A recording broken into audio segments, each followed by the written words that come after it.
mis ma sellega tegema pean? Nüüd sa lased seda endale juustesse. Mitte kätte peale? Ja võid lasta otse juustesse ka või kätte peale. Aga kumb parem on? Kammi läbi ning föönita.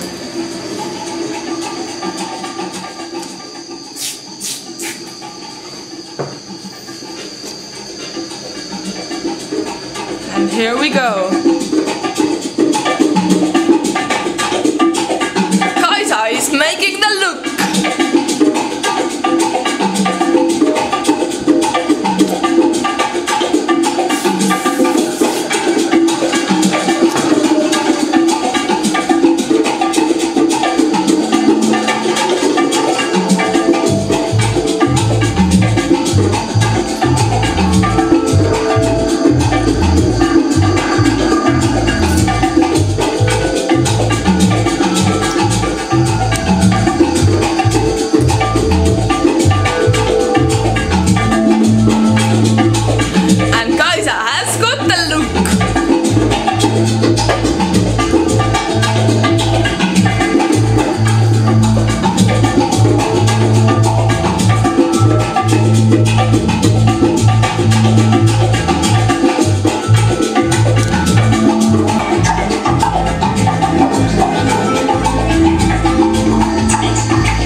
Et me lähme siis sinna rege peale, jah?